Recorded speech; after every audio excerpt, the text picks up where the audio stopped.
Hello everybody, and welcome to Storm Reads, and it's time for a daily reading vlog.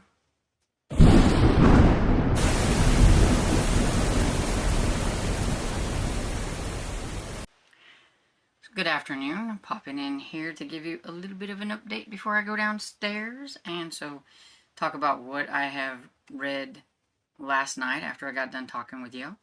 I listened to quite a bit more of The Lost World by Michael Crichton. I am now 41% into that one, and we're finally at least into the Lost World part and kind of figuring out why there are dinosaurs there and all that kind of stuff. So maybe we'll get a little bit more interesting and maybe not quite as much sciencey, because I feel like the first part, getting to the island, was a bit of a struggle.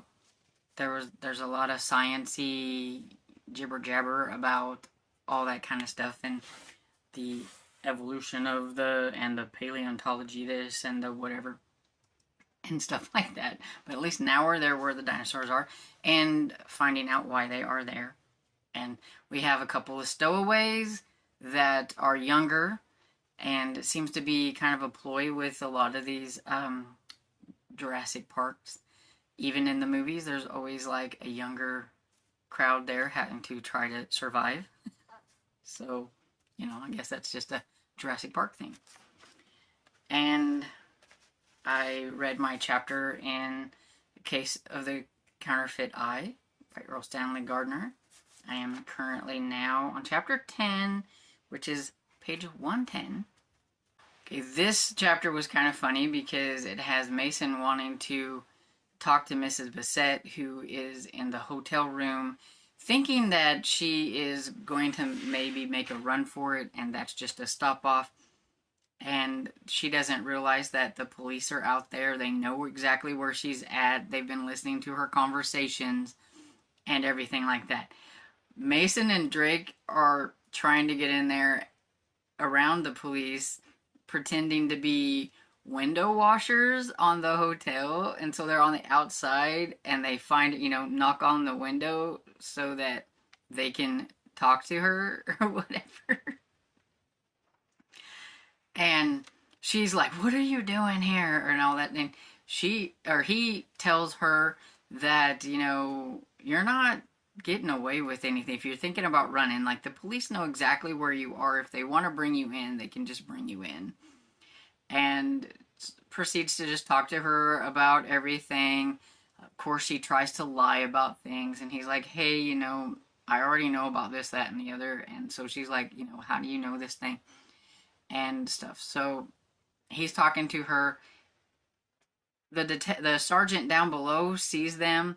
"Hey, who said you could? Who are you? Why are you washing the window?" So they have to proceed to hurry up and get off of there, and kind of doing this like the cops are coming here and they're sneaking up here and they're going down and all that stuff. It was quite funny to see them try to get away from the police. I worked a tiny bit on Domain by James Herbert, and I've only read a little bit, and I'm on chapter 2, which is on page 18, and it makes it sound like, oh, you've read quite a bit, you're on 18. But no, actually, it starts on page 11. I don't know why they do that, but it's page 11. So really, I haven't read that much and everything, but I am on chapter 2. There was a nuclear explode, like they're nuking London, and people are scrambling, trying to get away. I'm not quite exactly sure why they're nuking London. Honestly, I don't really remember a lot about what happened in the second book, but I don't remember that being what they were going to do next. I don't know if it's been a while after what happened in the second one or what, but why would you nuke a town and not let people, get, I mean, unless all of a sudden there's a war going on that I don't know about that doesn't involve rats.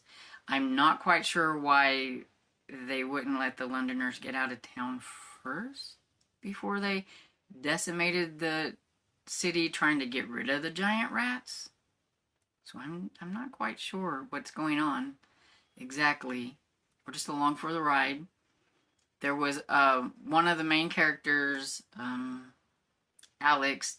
We get him first on here, and he is running and running and running, trying to outrun this nuclear thing that's going to happen or whatever, trying to get to someplace safe or whatever. And he's going to think going underground is going to be safe, and it's not. But that's what he's going to do. But like I said, I'm only on chapter 2, so we'll see. This one will probably be slow going because I have a feeling that because I'm reading it, it's not quite going to be as fast-paced as if I was listening to it. The audiobook that they had for this one was only a couple of hours, so I know it was an abridged version and everything, so I decided to buy the actual book and read it. So, yeah. I told my friend Barb that we could take this month and maybe next month because I was going to have to eyeball it. So, hopefully she's okay with that. But yeah, so that's pretty much, I think, everything that I read last night. And I haven't read anything so far today. So, hopefully I will decide on something at lunchtime. We'll see. Hey everybody, so this is going to be a short little finish to this reading vlog because I haven't really read a whole lot of anything. I think I've read 2% and Skandar and The Spirit War by A.F. Stedman. That's the name of the author. Because it's just been kind of a crazy afternoon. Dad decided that he wanted me to be down there so that he could call somebody and ask them about his insurance plan that he has, where we had to go through the whole spiel all over again about what kind of plans he could have, and he just really wanted to know if the plan he had was good or not, that he still had. And yet we had to listen to all that stuff all over again that we did earlier this year whenever he changed plans before. And, you know, it's a little aggravating because, like, some of the plans have good things here, but they don't have your doctors. And this is good, and they have your doctors, but not your hospital. And, you know, I know it's all like a money thing, probably, and money grab.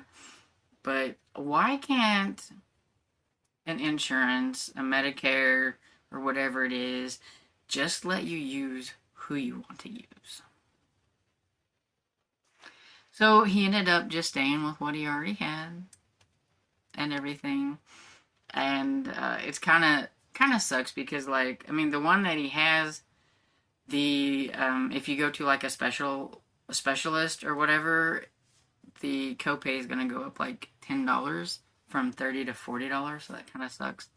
But yeah, there's not really a whole lot else out there, but so that took like over an hour.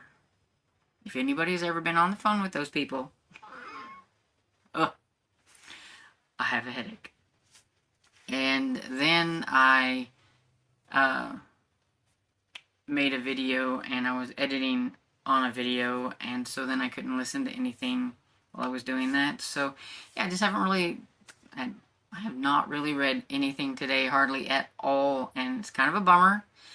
But hopefully I'll rectify that tonight, and I will get in some reading after I've settled in up here and all that stuff. But yeah, I mean, such is life. That's how it goes sometimes. You just don't get any reading in. So I'm going to go ahead and get off of here, and I hope you guys are having a great day. Hope you guys have a great weekend. If you're doing anything fun like normal, let me know what you're going to be doing down in the comments. And I hope you enjoyed this video. And if you did, please give it a thumbs up and subscribe. And I will see you all in the next video. Bye.